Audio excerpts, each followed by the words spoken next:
Well, hello everyone. Welcome to the stream. I think we're a little bit early, but we'll start anyway. And I can see we've got one question already from Ceramis. Thank you for that, Ceramis. And yeah, just a couple of things to start with. Firstly, Teddy's got some special treats. So yeah, he's going to be trying those. Oh. Yeah. And so what I was going to talk about just briefly before we start is firstly to tell you about the scams that we've been having on the channel. So if you do look at our channel, there are loads of people trying to post fake crypto scams on the comments section. Now, we've been kind of inundated trying to police it. And obviously it's me, myself, Laura, and our and Teddy who've been trying to fix it, and also Sam and Louise who help us out with the community side of things. But even between us, we can't keep it under control. So let me just show you what to do. I'll just share my screen so you can see this. And here we go. So this is what it looks like. If you do see some spam, the thing to do is to click here, for example, and what you should see is a couple of options, and one of them is to report. So you'll see there's a little flag there. So if you can report any kind of spam that you see, and it's pretty obvious usually because there's a main comment and then about 40 sub comments underneath it, and ultimately there'll be some kind of WhatsApp link where people will be kind of touting their own dodgy scheme. So if you could help us by kind of helping us to kind of police it, that would be fantastic, because as I say, I think we're kind of struggling to do that. And the second point I wanted to make was that we have 25 people now supporting us directly via YouTube. So thank you very much for that. And if we reach 100, what I'd like to do is maybe do a one-off supporter Q&A in order to thank you for your support. So if you can, tell your friends about it or rope in some other people, then yeah, I will do that Q&A for you.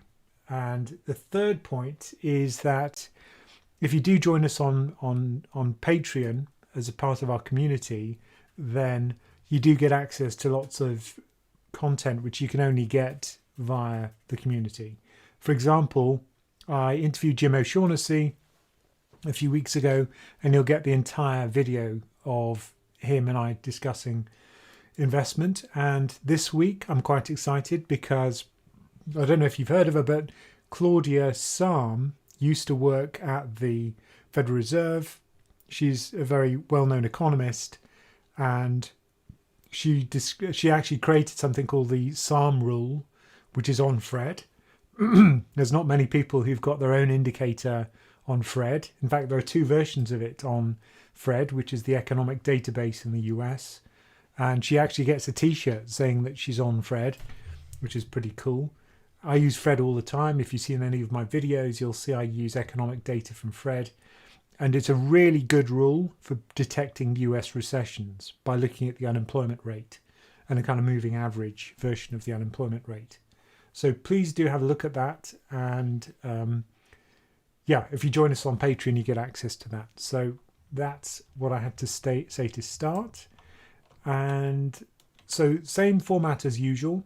I'll take questions, and if you do a super chat, you get pushed to the top of the list. And I will be aware if you're one of our YouTube supporters as well, and we will preferentially answer your questions as well if I'm aware of them. So it's quite difficult to see them as they stream past, but I will do my best. Right, so back to the questions, and I'll start answering, and I'll try and wrap up by 8 o'clock UK time. So first question was from Ceramis, who was here early. Can you have an ISA with Vanguard and also trade stocks with another provider like eToro?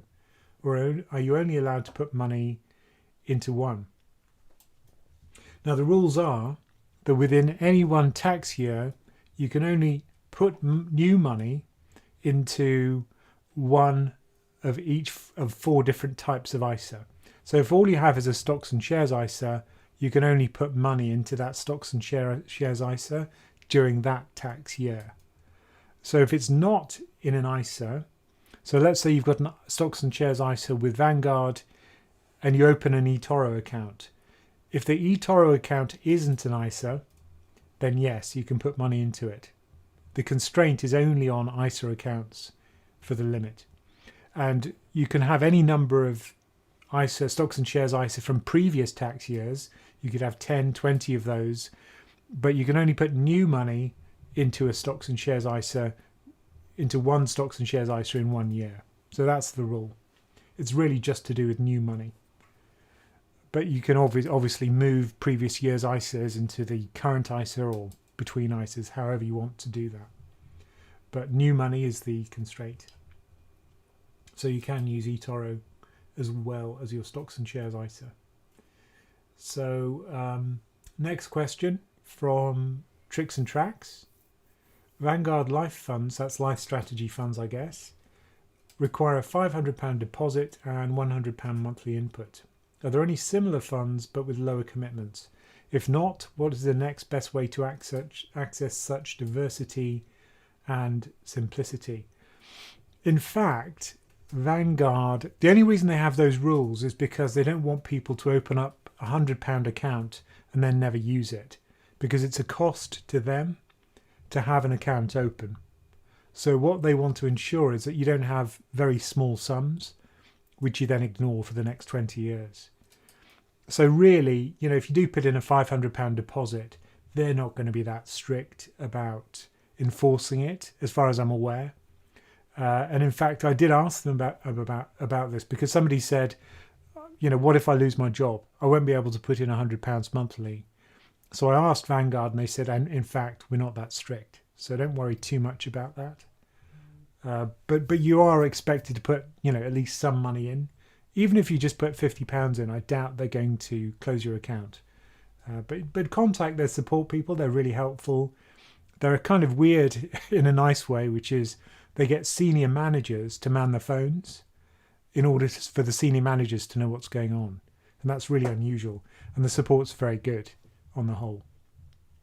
So yeah, do have a look and just contact their support people and they'll tell you about the minimum. But other platforms would also have constraints on how little you can put in, I suspect, for the same reason, which is it has to be cost effective. Teddy's being very attentive. I wonder why. So, next question. Good evening, Robin. Hi, Matthew. And Musa says, would you recommend investing in Tesla in the long term, given the high volatility of the stock, besides investing in an index fund? Yeah, I mean, if you want to invest in single stocks, why not? But I just wouldn't put too much into single stocks. The reason why I say that is because the vast majority of evidence shows that even professional fund managers can't choose stocks which outperform the broad benchmark. Now, I think this period that we've had since March, since the equity market's been rallying, is unusual in a bad way, which is things like Tesla, like EV car companies, like large cap tech have outperformed hugely. And so by choosing those stocks which had the momentum and they had the kind of buzz that, you know, they survived the lockdowns and came through even stronger, that won't be true forever. It won't always be this easy. When things go back to normal, and in fact, once this slight bubble, I think, starts to deflate that we're seeing in equity markets, suddenly a lot of these trades are going to reverse. So if you're taking too much risk, and by risk I mean it's not you've got concentration risk, then you know you could hurt yourself. So the way I usually describe this is, imagine that your portfolio is like a a core and a satellite surrounding it. So you've got a core which is diversified and it's probably index based and it's cheap, and that's what's going to see you through till retirement and not lose a huge amount of money because it's diversified. But you can do satellite investments for fun and interest and for learning and to keep your skin in the game for single stocks and just to learn, because then you'll see that, yeah, sometimes it goes wrong and you're not Gordon Gekko, and even if you were, you'd probably lose money. So I don't like to be negative about this, but it's a great way to learn, to put money into stocks like Tesla and then see what happens when valuations that are crazy suddenly stop being crazy. So yeah, do it, try it. Maybe, I'm not going to make a recommendation because I don't do that, as you know, but satellite investments are fun, right? So just try it and just don't put too much money into it, I'd say, because the valuations at the moment certainly don't have any bearing with reality. Okay, so the next question is about, so Multiform says, for the fixed income portion of a Vanguard portfolio, do you recommend a mix of short-term and investment grade UK bonds or a global bond? I've seen they've reduced their ongoing charges figure. Yeah, they reduced fees for a whole bunch of funds recently.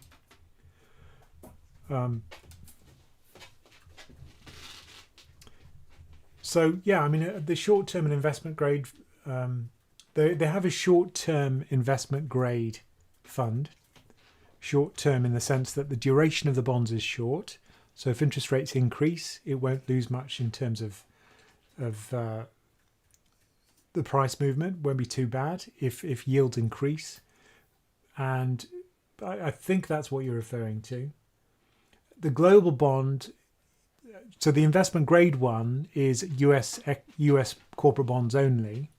So it's US investment grade short duration.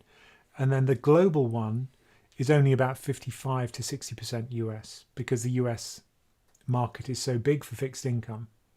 I think it's around 50% actually US. And it's dominated by US treasuries with some investment grade credit, but also some other corporate bonds from across the world.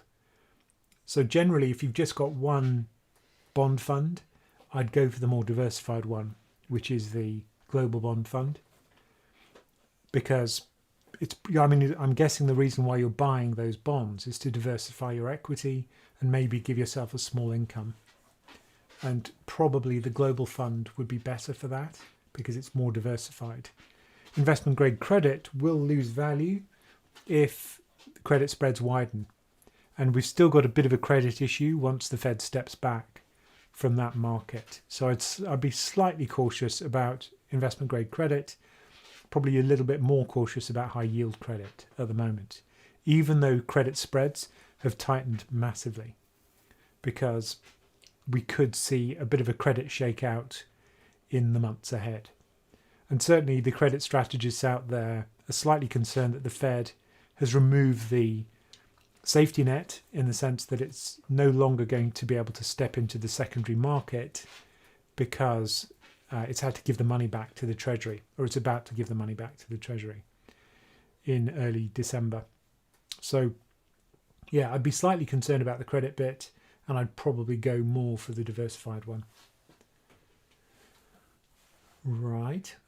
Next question is from Ceramis. How's your hand now, Ramin? Looked very nasty from the picture on Twitter. Yes, indeed. But it is getting better. The stitches are coming out. They're just kind of self-dissolving ones. And Teddy was very sorry about it, weren't you, Ted?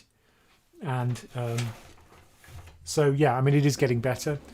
And I had to have a kind of bandage on my hand for a while. But it's all good now. So next question is, hi Jonathan. Jonathan Ball says hi. Oh, and we've got someone who's a supporter, a member of our YouTube community, Ivan Edwin. Hello. David Garth says hello. And Super Ray thinks that Tesla's going to tank. There we go. Okay. Talbot Sunbeamer says hello. I am your father. Here we go. So I remember you asked the question before.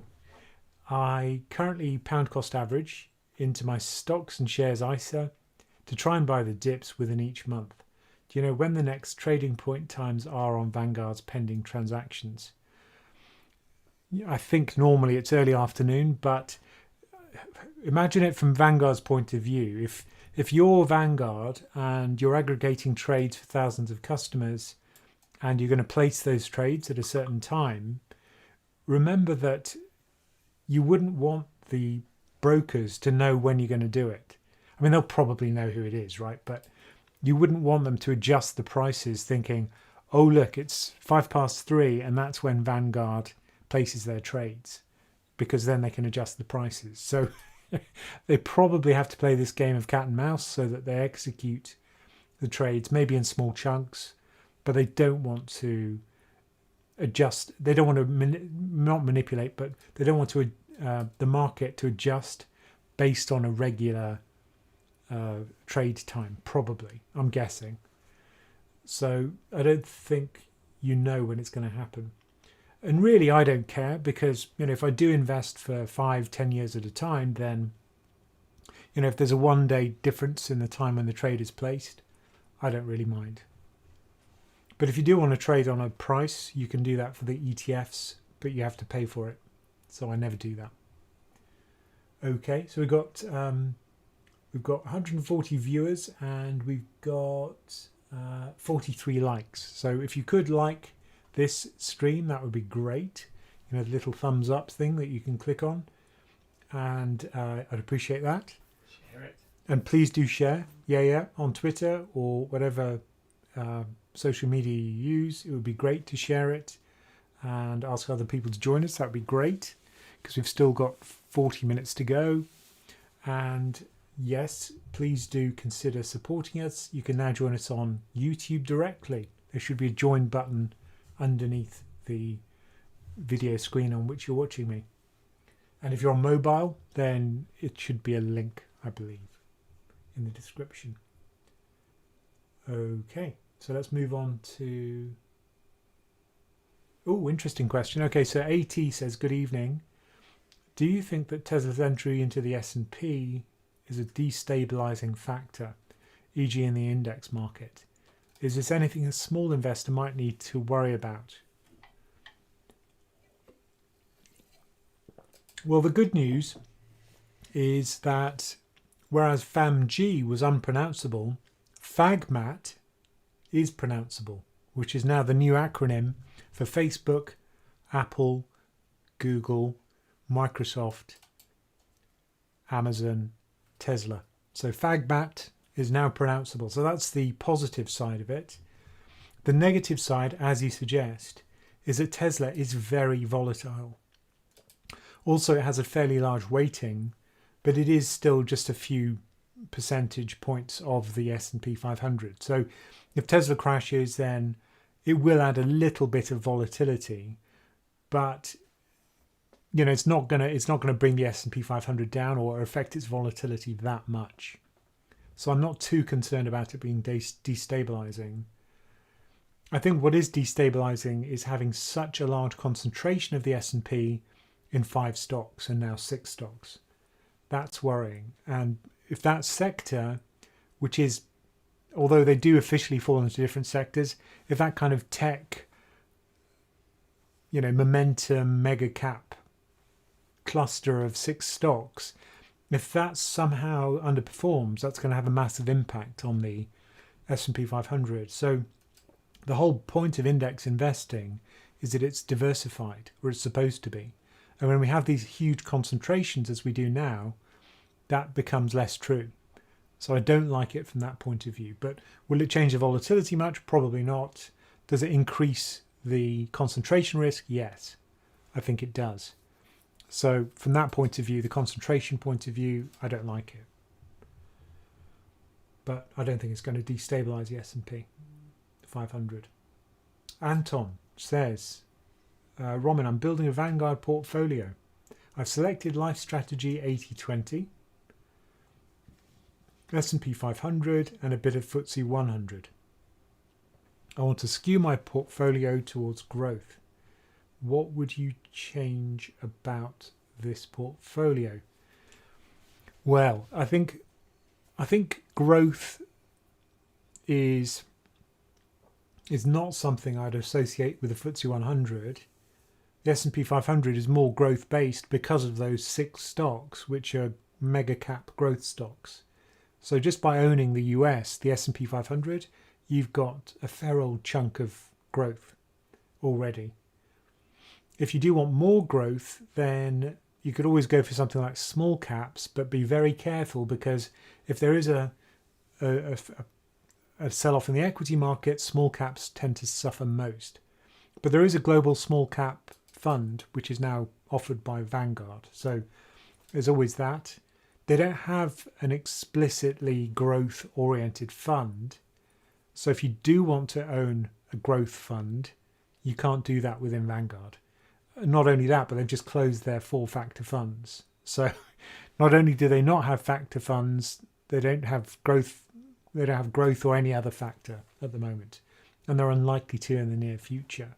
So they've clearly gone for the very vanilla standard funds, and they want to focus on things like providing drawdown products and expanding into Europe, I suspect. So they're trying to get more bang for their buck in terms of projects that they're doing in the UK and in Europe. So I think you're fairly limited in what you can do with Vanguard. If you move away from Vanguard, then there are many ETFs out there which are focused on growth, where they're specific growth factor funds. So within Vanguard, not much. A huge choice outside Vanguard. So, you've got to decide how badly you want growth. Okay. Right. Next question. So please do like us. Like the stream. That would help us a lot. Jonathan Ball says, with a recent drop in gold prices and the likely continuation of fiscal stimulus, money printing, do you think that gold and gold miners stocks would be a good hedge against a depreciating dollar? Yes. So gold would be, because it's priced in dollars, and if the dollar weakens, that strengthens gold. So it's good from that point of view. But is that because of fiscal stimulus? I'd say it's more about negative rates. So negative rates, negative real rates, are the biggest factor in terms of predicting gold. So if you look at various macroeconomic factors, that's the most important one, the most predictive. If the real rate of interest, that's the interest rate, the yield on US inflation-linked bonds, or TIPS as they're called in the US, which you can get on Fred for free. If those go more negative, that's a positive for gold. If the dollar weakens, again, that's a positive for gold. And that's exactly what's been happening. The dollar's been weakening and real rates have been going more negative in the last week or so. So that's been good for gold, or at least it should push up the fundamental fair price of gold. So those would be supportive. A lot of people say that the dollar's going to weaken further once we get vaccines rolled out, because people won't be so scared, there won't be so much fear in the markets, and less caution means a weaker dollar, because the dollar is a safe haven currency. So more weakness for the dollar potentially ahead once the vaccines start to get rolled out. So I think that's going to be a good story for gold if it continues.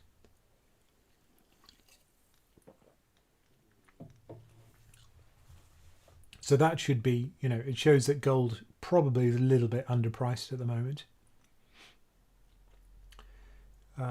Electron Guy says, hi guys, are you a physicist, I wonder, with a name like that. Trading Master Group, you see which area in Q1 2021 bagging that I use the global macro? Not sure what you mean. Ivan, I've already discussed the US dollar, and Superbean said, would asset prices, house prices, ever crash? with all those stimulus, asset prices still go up.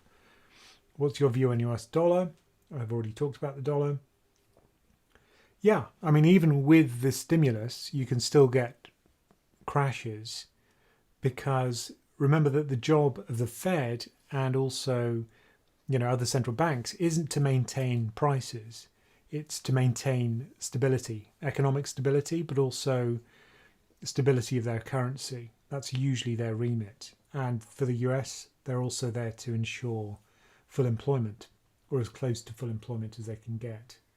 So they don't have to maintain asset prices.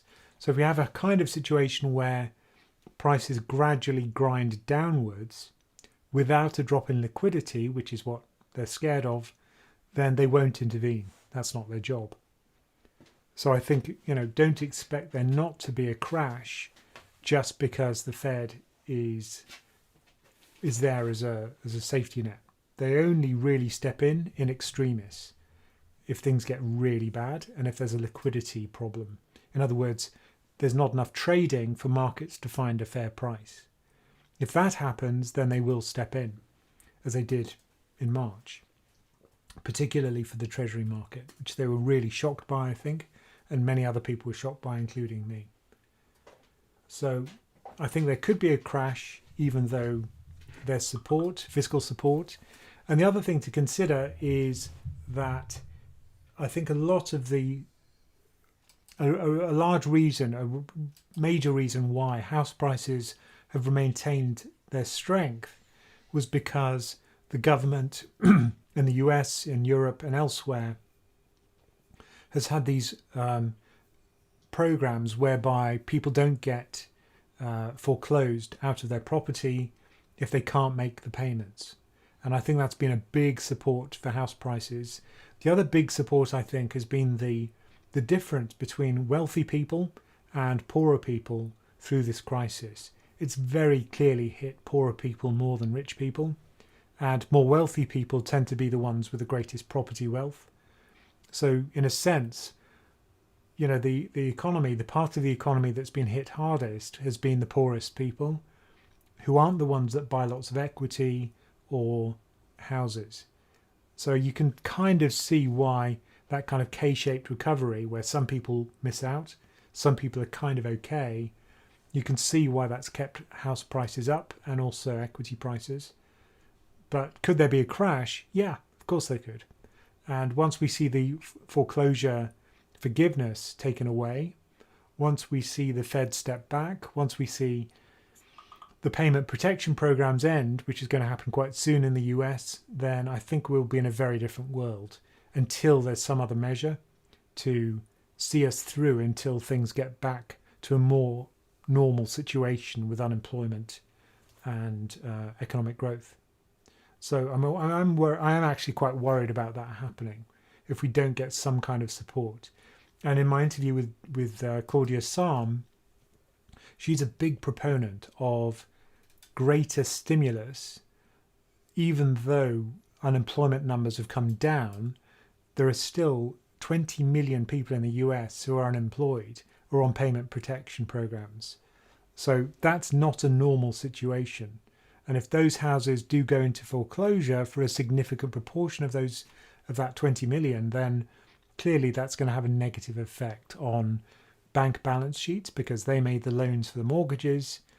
But things like the mortgage-backed security market, which is more than $5 trillion in size in the US, and there'll be many different knock-on effects if that happens. So credit is still a big issue. And remember that people have levered up going into this crisis. There's been more borrowing. There's still a problem with leveraged loans in the United States. The leveraged loan market is still huge and growing very rapidly, or at least it was coming up to the crisis. And we've still got a credit problem in China. And if we look at the default rates in China, we've seen some fairly big name defaults in state-owned enterprises in China. So there's still a global leverage problem which we haven't addressed. So I think that's still an issue. And that could be a trigger for the equity market to sell off. Usually credit is the first kind of canary in the coal mine for these sell-offs. And just because a market is distant and small, like the US subprime market. Who would have guessed that that would be the trigger for a global recession? So I think, it's really important to have an awareness of that credit problem and to monitor it, because with valuations where they are at the moment, there's very little fundamental support for equity. Yeah. So David Garth, Ramin, surely that ISA fact isn't quite right. I could surely have 5 stocks and shares ISAs and feed all 5 with money as long as I don't exceed the 20k limit.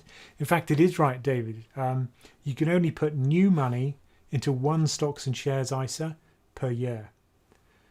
Or you can put 20k and split it amongst 4 types of ISA. So that's stocks and shares, lifetime ISA. The third one is innovative finance ISA. That's for dodgy peer-to-peer lenders. And the fourth one is a cash ISA. So you can split it amongst those 4 different types, the 20k, within 1 year. But you can't feed into more than 1 stocks and shares ISA in 1 year. So new money can only go into one stocks and shares ISA per year. If you don't believe me, take a look at the government website. But there's also an article on our website, which is how many ISAs can I have? You'll find it on our website, where I describe that in quite a bit of detail. Okay. Brett says, if UK GDP falls next year, what effect will this have on UK 10-year bonds?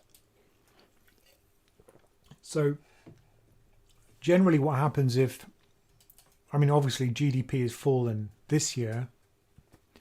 What we're talking about is we're probably about to have a big bounce back in GDP because we've had the big downswing. We'll probably see some upswing, but we've already seen one upswing. But the question is, are we going to get weakening again because of the second lockdown, which led up to Christmas? And I think we probably will see another leg downwards, or at least a kind of weakening again. What effect does that have on government bonds? Well, generally it has, if equity markets sell off, that pushes government bond yields down and it pushes government bond prices up. So I suspect, for UK equity, we have seen a very strong rally after the vaccines were announced. Whether that rally can survive if we get another piece of bad economic news is questionable. But yeah, if there was a really shocking number from GDP, then I suspect it would have a negative effect on sentiment, and probably equity prices would fall and bonds would rally, is my guess. Yeah, I think that's probably what would happen. Unless there's some sign of inflation, because the other thing you have to consider is that with tariffs, if we do get tariffs due to Brexit, then that's going to increase inflation because, a very large part of our consumption basket is based on food that we get from Europe. And if inflation spikes because there's a tariff on those foods, that would be a bad story for government bonds. So that would probably be a negative for government bonds. So it really depends on what happens with inflation as well. That's the other thing to consider. Right. David Garth, 5 thumbs down for Tesla. Clearly you've put your short on already, David. And then Electron Guy says, I love Tesla. There we are. It's very much a Marmite stock. You never feel indifferent about it. You either love it or hate it. David says, have you decided where and when you're going to move your VMVL funds? Yes, because Vanguard's minimum volatility fund has shut down and I have to reallocate before February. I haven't actually done it yet and I haven't decided where I'm going to move it. Probably VWRL, probably global equity, because, I don't really have a strong opinion about regional allocation at the moment. Maybe a bit in the UK in case, there's a bit more rally from the vaccines. But, I'm not that bullish on the UK, so probably just a global equity fund. I don't really. I mean, I haven't done a video about it. I haven't done anything with it yet, but I will. I will. Oh, we've got a live. We've got a super chat. So I'll go back up to that. David Garth says, "Thanks, Ramin. That's where I got mixed up. LISA, ISA, etc. I have 3 types of ISA. You had me really worried." Okay, I should have said. Sorry, David. Yeah, so you can only put it into one of each of those different types of ISA in 1 year. Talbot Sunbeamer, who's one of our supporters, thank you very much. He says, "I really enjoyed your chat with Jim O'Shaughnessy. He is great. On the discussion of keeping a journal, what's the purpose of this? To reflect on past decisions, rationale of ongoing thoughts, etc." It's funny because he actually said, you can't see with his camera shot, but there are a whole bunch of journals here beside me in his office in Connecticut, and he's kept journals since he was 19. And what he said, which was really amusing, was that when he looked back on things like the 1987 crash, what he remembered was that he had the biggest put position of his life. Now, remember, a put position gains in value if equity falls. So he remembered that he was some kind of investing genius. But when he looked back in his journals, what he'd actually done was sold his put position the day before the crash in October. So he'd kind of completely misremembered. But the purpose of the journal is so that you have that memory. I think the other purpose, at least the one I discussed with pension crafters, is so that you remember why you bought what you did. Because if you ever want to sell, then you should always look back to the reason why you bought. If that reason hasn't changed, you shouldn't sell. The one reason you should never sell is because prices have gone up or down. That's kind of irrelevant in the sense that if the reason why you bought is still intact, then you should stick with it. You know, don't change your investing style just because prices move around. Prices do that. If you're changing your investment because you need the money, fine. If you're changing your investment because the story's changed, so you know, maybe you thought gold was a good buy because you thought real interest rates were going to go down for some reason, and then suddenly you think, oh well, now I think real interest rates are going to go up. Well, yeah, that would be a reason to change. But if just because prices fall is never a good reason, because you'll end up just chasing markets, and you know you won't do well that way. So the journal is a memory, and it's a memory you can't fake. And secondly, what was interesting is he said write it down, because if you type, then it activates a different part of your brain than if you write physically with your hand. Actually, I'd write with my left hand because I'm left-handed. But if you write with your hand, it's different. Personally, I would never do that because I lose bits of paper. I would keep an electronic journal. But as a memory, it's a great way to invest, just to remember what's going on. And also, the other thing, write down what you're about to do. So let's say you want to change your portfolio. Write down the reasons. Sleep on it, and then come back to it the next day and see if you still think that's a good reason. Because it gives you a cooling off period, and also you can look at it more objectively. And it would stop you from reacting emotionally, which is never a good way to invest. So there's a whole bunch of reasons, I think, why a journal is a great way to overcome your cognitive biases, which make us bad investors. Oh, another live chat. David Garth, keep it up. Thank you very much, David. That's very kind. Thank you. That's very kind of you. Musa says, thank you. Was there any time where investors couldn't compensate for the loss of a market crash over the years? Yeah, I mean, there have been long periods when equity markets have not recovered. And the one that everyone remembers probably is just after the dot-com bubble, when prices were hugely overinflated. If you'd have bought at the peak in 2000, then you wouldn't have recovered until 2007. And then, of course, that's just before we got the global financial crisis and markets didn't quite recover. And then you would have had to wait till 2012 or maybe 2013. So there was a 12 or 13 year period when you would have been underwater. Of course, you'd have had to been really unlucky to have bought everything at 2000 in the year 2000, because, you know, that would have been the worst timing possible. But there are periods when that's happened. Another one was just after the Great Depression, when it took many years for equity markets to recover. So, yeah, there have been periods when it takes a long time for the equity markets to recover. So when I say equity is a long-term investment, what I'm talking about is decades, 20 years, 30 years. And it takes a huge amount of discipline to not sell when equity markets fall. It's really hard to do that because it's our natural instinct to try and avoid pain and avoid loss. But that's what you've got to do. You've just got to live with it. The time to sell equity is when it's high, not when it's low. When it's low, you want to buy.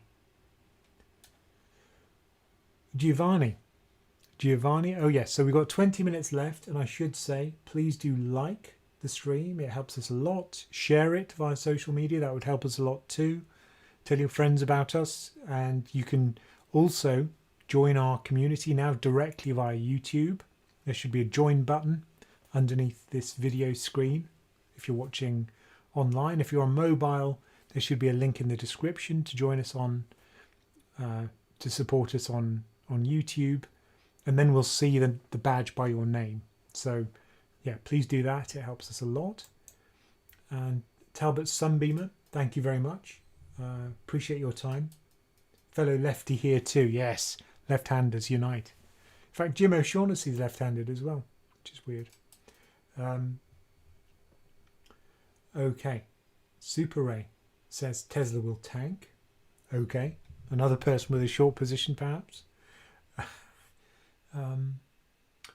What do you think of the Trading 212 platform for an ISA? Apparently it's 0 fees and you can trade lots of ETFs, including Vanguard on it. Yeah, I mean, a lot of pension crafters, or several of them, have a Trading 212 account and they all like it. And it has a really nice feature, which one of the Pension Craft members shared with me during a power hour, which you can book with me, even if you're not a member. Just go to pensioncraft.com/power hour. But if you do book a power hour with me, yeah, we can speak like this, but it's one-to-one. Anyway, he showed me his Trading 212 account and how if you're doing an asset allocation, you literally just tell it what percentage you want in each of the different funds, and it automatically does the rebalancing trades for you, which is great because that's usually such a pain to do manually. So it has a lot of good features like that, and it has a web interface, which Free Trade doesn't. That's the other free platform in the UK. So yeah, I mean, it is low fee. What I don't like about it is that it offers contracts for difference, and that's where it makes a lot of its money. And I think that's unethical because 75% of its customers lose money with that product. So that's why I don't like Trading 212. And although it shouldn't matter, it's also based in Bulgaria. So I'm not sure how that would affect its legal position if there was a problem with the platform. I've also heard that the support isn't as good as it is for other platforms. But yeah, it's free, or at least it's free in terms of the trading costs. You probably will play on bid off a spread. I don't know if you pay more. That would probably be hidden. But yeah, a lot of people like it. Personally, I don't use it, but you know, I don't like it because of that reason. Ceramus just gave you something. Oh. Oh, it's gone. Okay. Is there a question from Ceramus? It's Talbot Sunbeamer. Okay. Okay, I can't see that.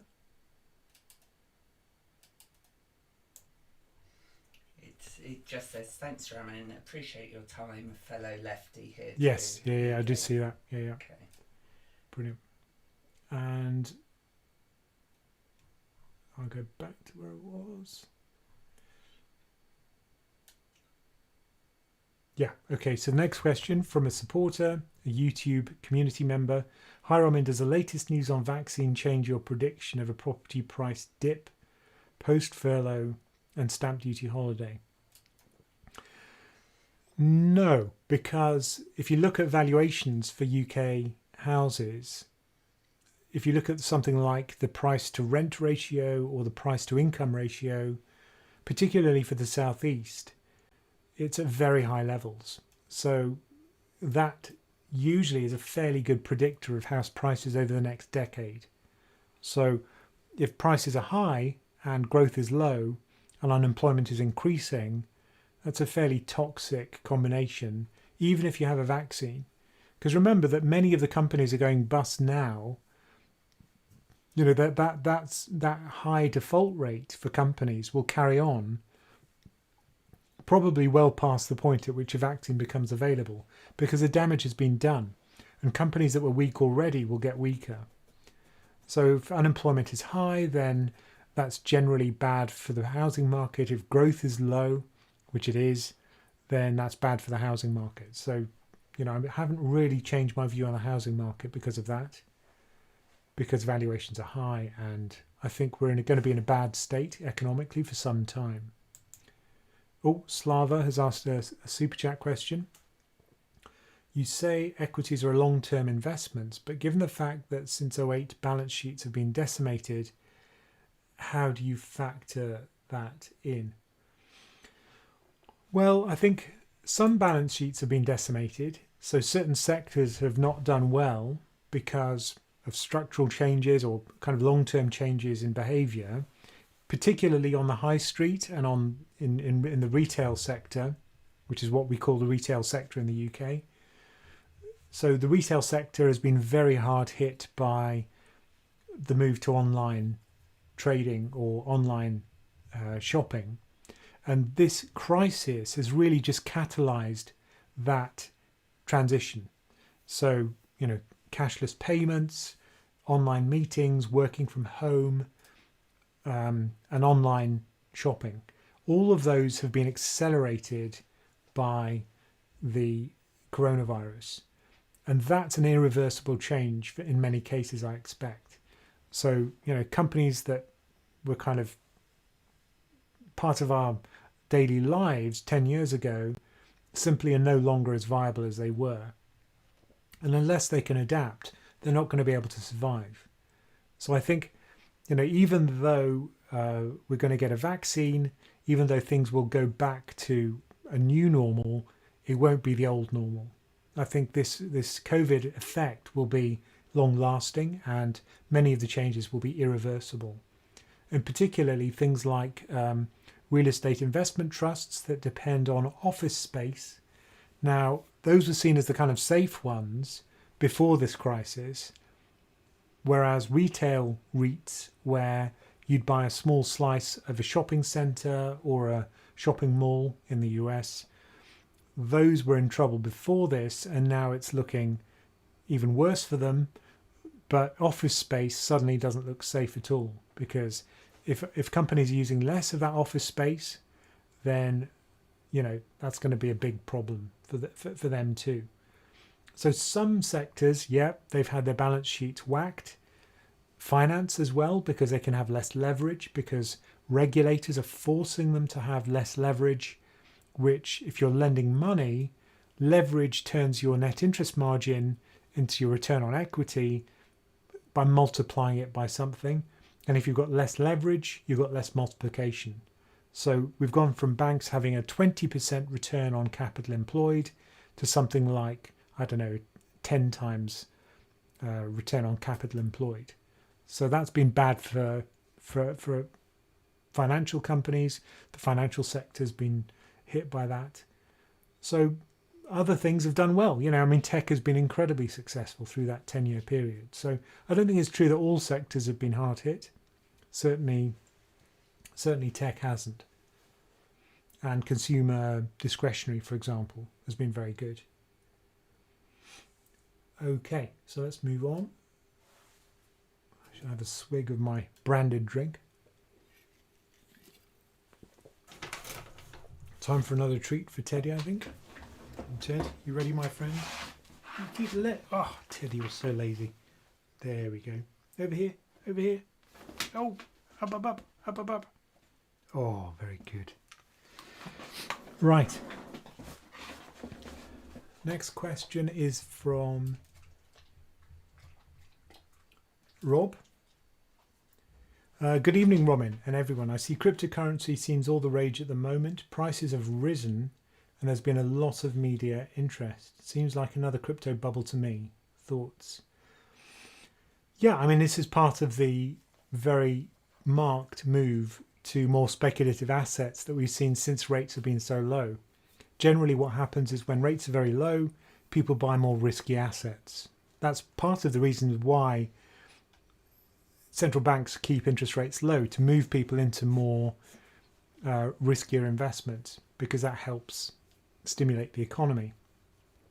What it also does is inflate asset bubbles, and that looks like it's certainly happening in certain sectors like electric cars, EVs, and cryptocurrency is another place where I think we're probably seeing prices inflated by zero interest rates. So yeah, I think it is a bit of a bubble, but you can't value cryptocurrency. That's the problem with it. Whereas my upcoming video, which members already have access to, which is about discounted cash flow models and how to value things using them, that doesn't apply to things like gold and cryptocurrency because they don't generate income.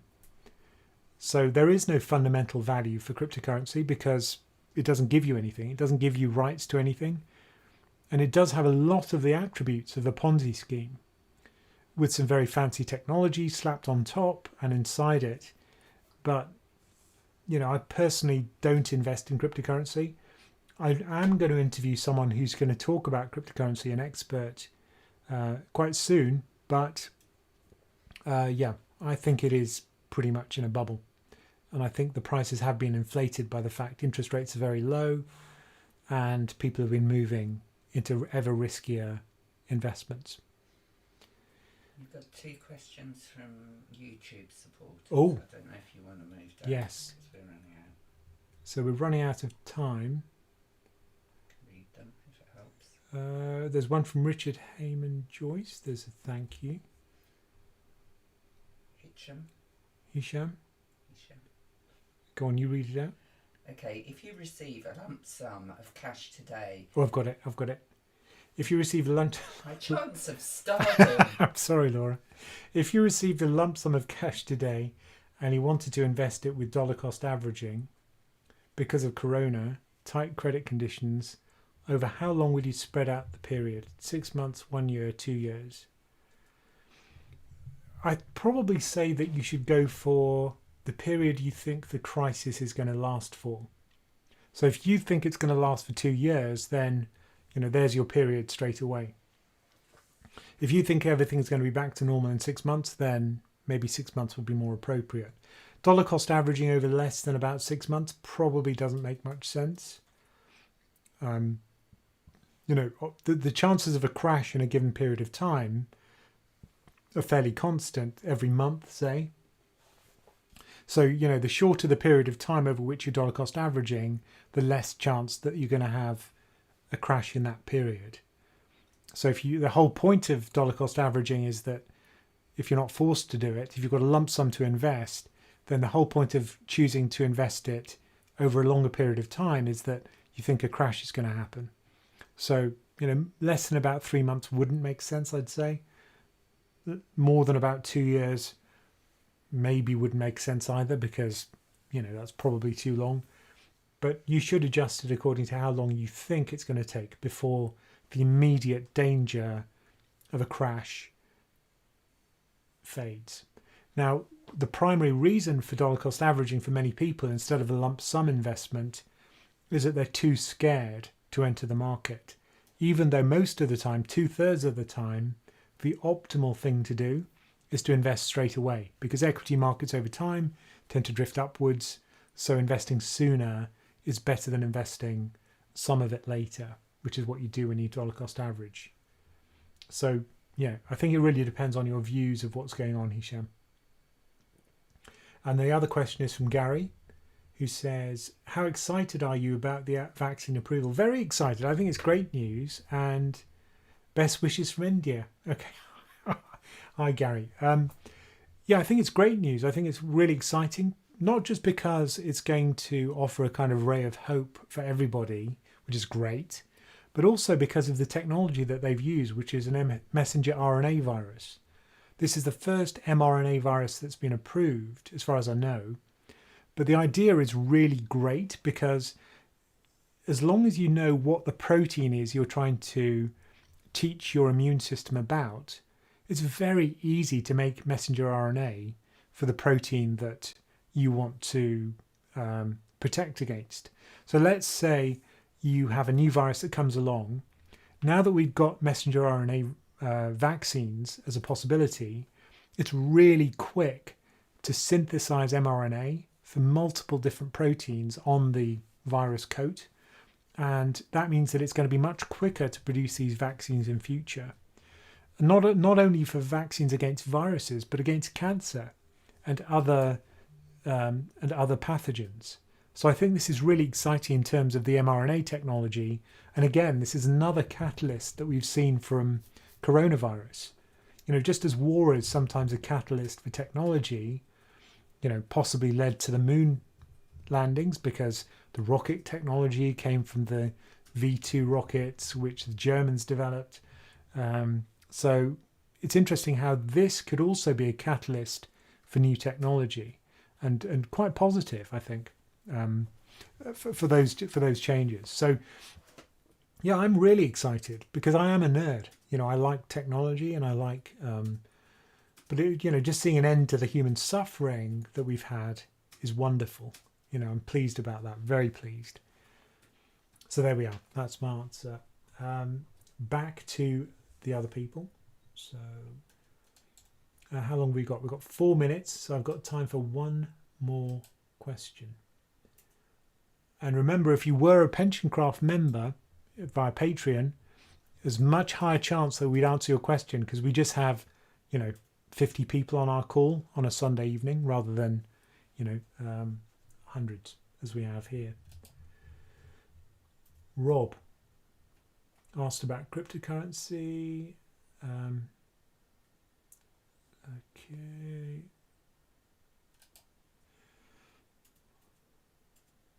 Fiscal paradigm. Yeah, okay, so there's an interesting question.